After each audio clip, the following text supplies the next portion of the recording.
I wasn't expecting the knock on the door at 7 p.m. sharp.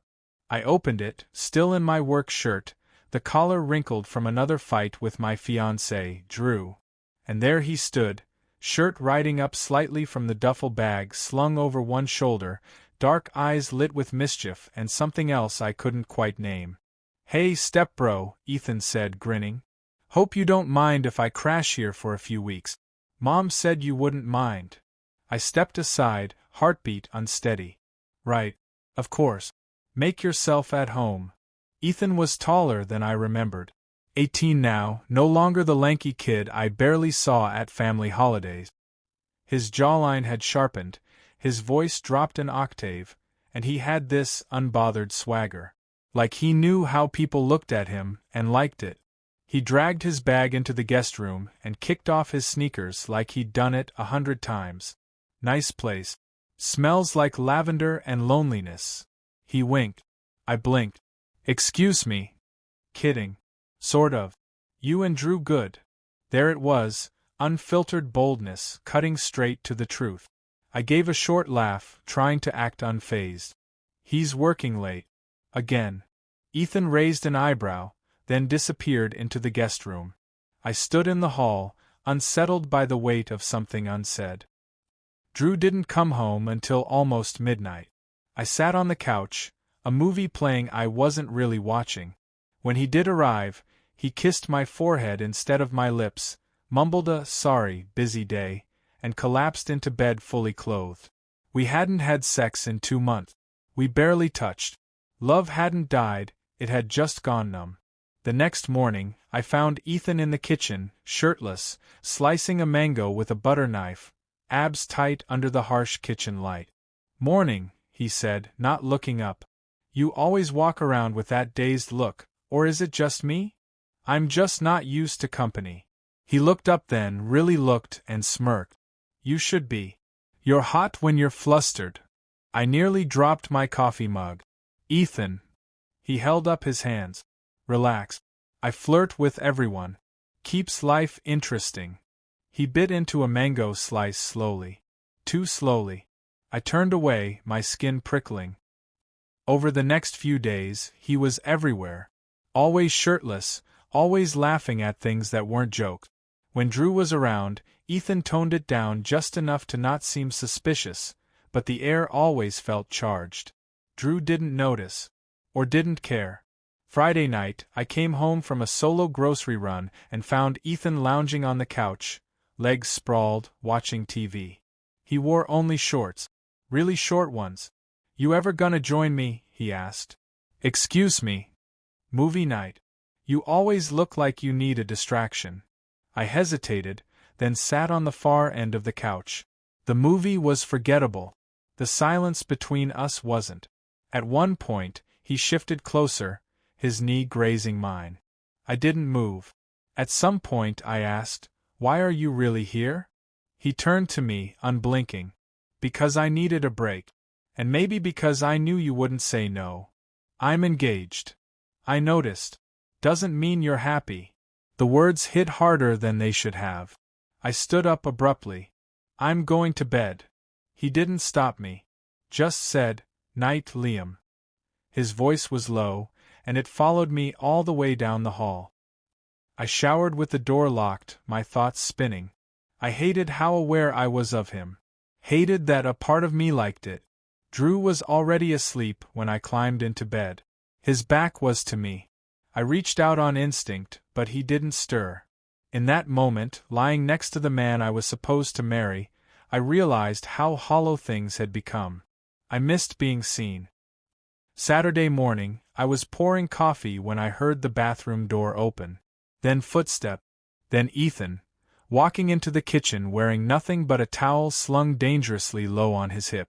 Drops of water glistened on his chest. He looked straight at me and didn't flinch. I swallowed hard. "You could have put on clothes." He leaned against the counter, unbothered. "And ruin the view?" I didn't answer. Couldn't. He walked past me, deliberately slow, his shoulder brushing mine. He didn't look back. I stood there, holding my coffee, pulse racing, knowing this wasn't just playful anymore. Something had shifted. And it wasn't going back. I avoided Ethan for the rest of the weekend. It wasn't hard. He slept in until noon, spent afternoons shirtless on the back patio, and wandered the house with earbuds in and a smug little smirk that said, "I know you're watching me." He wasn't wrong. Meanwhile, Drew buried himself in work. Again. His phone buzzed constantly, and every conversation ended with, "Not now, Liam." His lips never found mine, and our hands barely brushed. He was slipping away, and I was too tired to chase him anymore. Sunday night, I made dinner. Nothing fancy, pasta, salad, wine. I lit a candle, a sad attempt at salvaging something. Drew didn't show. He texted, Ethan said, glancing at his phone. Said he's working late. Again. I stared at him. How do you know that? He sent it to me. Said to tell you not to wait up. He shrugged. Guess I'm the messenger now. I chewed on that, frustration twisting into something darker. Sit, I said. Might as well not waste it. Ethan raised an eyebrow but obeyed. He didn't compliment the food. He didn't have to. The way his leg brushed mine under the table said enough. Half a glass of wine in, he asked. You ever think about leaving him? The question dropped like a match on dry grass. What? You heard me. His eyes were steady. You love him. But are you in love with him? I exhaled slowly. You're 18. You don't know what love is. He leaned forward, his voice low. Maybe. But I know what it looks like when someone's starving for it. I stood, grabbing the plates. You're out of line. And you're in denial. I didn't respond. I didn't have a defense. That night, I tried again with Drew. I crawled into bed, kissed his neck, let my hands wander. He flinched like I was a stranger. Not tonight, babe. I'm exhausted. Of course you are, I muttered, turning away. In the silence that followed, I realized I didn't even miss the sex. I missed being wanted. The next night, Ethan was on the couch, watching some dumb action movie. When I walked in, he patted the seat beside him. Come on, he said. I don't bite. Then, smirking, unless you ask nicely. Jesus, I muttered, but sat anyway. The lights were dim. The air was warm. His foot stretched out, nudging mine. Then it wasn't a nudge, it was his leg draped across mine, skin against skin. Ethan. Shoo, he didn't look at me. Just watch the movie. I didn't watch the movie. I watched his thigh, the way his breathing slowed when I didn't pull away. My hand moved, just a little, and rested beside his. Close enough to feel his heat.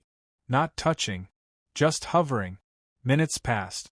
Then, quietly, he said, You're thinking about it too, aren't you? My throat went dry. Thinking about what? He turned his head, eyes locked on mine. Us. My whole body tensed. I whispered, There is no us. There could be, he said. He leaned in, close enough that I could smell his skin, soap and sweat and something that made my stomach flip. His hand moved, grazing my thigh. Just a brush. Barely anything. But it scorched. I'm not doing this, I said, standing up fast.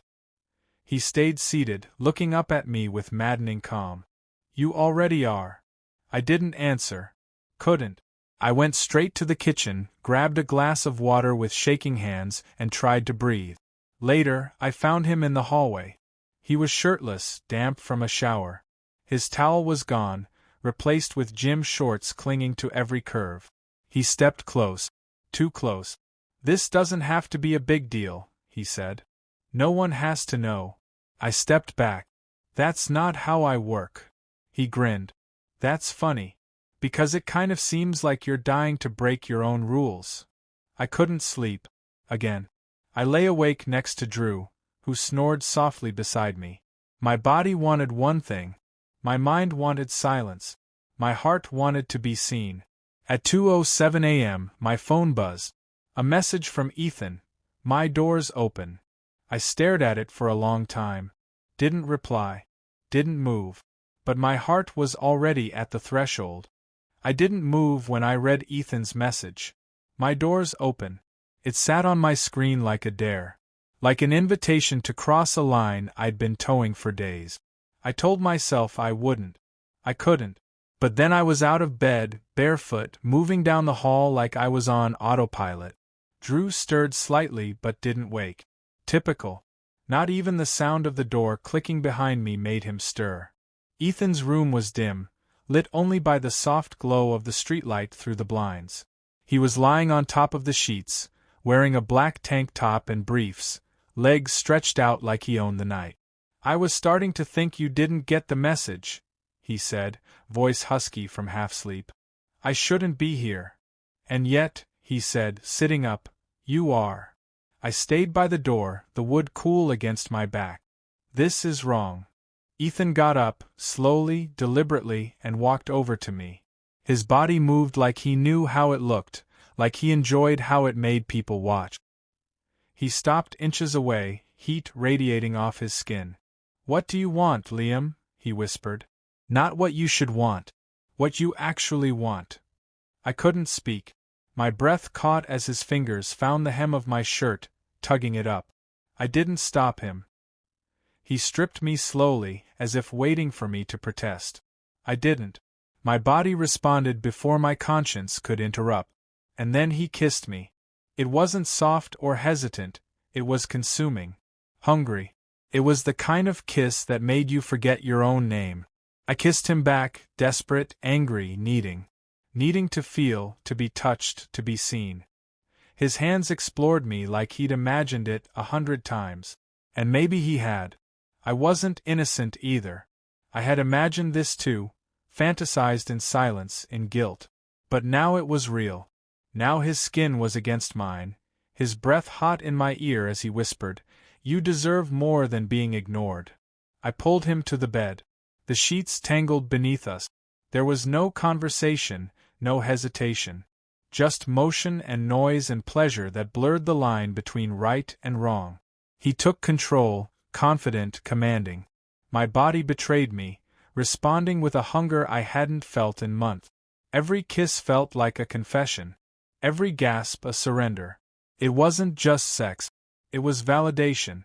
For the first time in months, I wasn't invisible. Afterward, we lay there, the silence thick, sticky with sweat and consequence. Ethan turned toward me, his face unreadable. "Do you regret it?" I stared at the ceiling. "I don't know." He reached out and traced a finger down my chest. "I don't. I should have left. Should have gone back to my own bed, to Drew, to the life I'd just shattered. But I stayed. Not out of love, out of fear. Fear that if I left that bed, I'd have to face what I'd done. Eventually, I slipped away in the early morning darkness. I showered, brushed my teeth twice, tried to erase the night from my skin. When I walked into the kitchen, Drew was already there. Suit on, coffee in hand, eyes glued to his phone. He didn't look up. "Morning," I said. "Morning," he muttered. No kiss. No smile. Just routine. Ethan entered seconds later, fresh from another shower, this time fully dressed but with the same cocky energy. He grabbed a banana, peeled it slowly, and locked eyes with me across the room. No words. Just that damn smirk. Drew finally looked up and noticed the tension. "Everything okay?" "Yeah," I said too quickly. "Fine." Ethan leaned against the counter, biting into his banana like it was a performance. "Best I've felt in weeks." Drew raised an eyebrow but didn't comment. Later that afternoon, Drew texted me, "You've been acting weird. Everything good?" I stared at the message for a long time before replying. "Yeah. Just tired." A lie. That night, Drew was late again. That night, Ethan didn't send another message. He didn't need to. Because I already knew what I was capable of now. And I couldn't take it back. Guilt didn't creep in, it slammed into me like a truck. I avoided mirrors the next morning. I didn't want to see myself. I didn't want to face the man who betrayed his fiancé in the guest room with his 18-year-old stepbrother. Ethan acted like nothing happened. In fact, he was louder, brighter, alive in a way that was both intoxicating and infuriating. He teased me in quiet ways only I could pick up on. A lick of the lips. A glance that lasted a second too long. A smirk when Drew walked in the room. He was dangerous, and he knew it. I thought I had control. I didn't. I had surrendered the second I crossed the threshold into his room. Drew noticed something. He couldn't have known what yet, but his eyes started lingering longer on me. Like he was trying to read a story written in invisible ink. "You've been distant," he said one night, arms crossed at the kitchen table. "I've been tired. You're not sleeping. You're barely eating. You flinch when I touch you. Because you don't touch me," I wanted to say. "Because I'm not just drifting away, I already left, Drew. I left when you weren't looking." Instead, I said, "I'm just stressed." He stared at me for a beat too long. "Did something happen while I was gone so much?" I swallowed. "Define something." He blinked once. "Forget it." But he didn't. I could tell. The distance between us wasn't quiet anymore, it was suspicious. Ethan waited until Drew left for work the next morning. He cornered me in the hallway, body close, voice low. "When are you going to stop pretending this didn't happen?" he asked. "I'm not pretending. You haven't looked me in the eye since." I looked up, finally. Because it wasn't supposed to mean anything. He laughed, short and sharp. "It meant something to me." My chest tightened. "You knew I was engaged. You knew what this was. And yet you came to my room. I made a mistake." "Is that all I am to you?" he asked, voice suddenly quieter. "A mistake." I couldn't answer that. Because the truth was uglier than silence. He stepped back, something in his expression cracking. "You know what? Don't worry. I'll be out of here by tomorrow." "Ethan." "No," he snapped, suddenly raw. "You don't get to cheat and then act like I'm the mess." And just like that, he walked away. That night, I couldn't sleep. I lay beside Drew, the weight of my choices heavier than the blanket. He turned to me around 2 a.m., his eyes already open in the dark. "I know," he said. I froze. "Know what?" "That something happened. I don't know what. But I can feel it. You're not here anymore, Liam. You haven't been for weeks." I stayed quiet. "I'm not perfect," he went on. "I work too much. I shut down. I stopped trying. I see that now. I tried to fix it," I whispered. "I know. And I didn't meet you halfway." Silence. Heavy. Sad. Then he asked the question I'd been dreading. "Was it someone else?" I didn't lie. I nodded. His voice cracked. "Is it still happening?" "No." He sat up slowly. "Was it someone I know?" That was the moment I could have lied. I could have said it was someone from work. A stranger. Someone whose name didn't matter. But I didn't. It was Ethan. Drew didn't move. Didn't speak. He just stared at me like I'd slapped him in the soul. "You slept with my brother?" he asked, voice hollow. I nodded again. He stood. Left the room without a word. Ethan was gone the next day. No goodbye. No note. Just a folded blanket on the guest bed and a silence so loud I couldn't breathe. Drew and I didn't speak for 2 days. Then, over coffee, he said, "I'm moving out." I nodded. "I'll come back for the rest of my things." "I'm sorry," I said, though it felt pathetic and small. "Don't be sorry for what you did," he said coldly. "Be sorry you didn't tell me who you really were." And with that, he was gone. Weeks passed. The house felt bigger, colder, empty. Ethan didn't call, didn't text. I didn't reach out either. I told myself it was better that way. I needed to rebuild myself, needed to figure out why I crossed that line, why I risked everything for something that wasn't love. Maybe it was desire. Maybe it was the thrill. Maybe it was because I didn't know how to ask for what I needed in the first place. Either way, I had to live with it. One night, weeks later, I opened my messages. There was one, unopened, from Ethan. Sent the night he left. "I didn't plan on falling for you. I just wanted to feel something real. I hope you do too someday." I stared at it for a long time. I didn't reply. Some things are better left in the dark.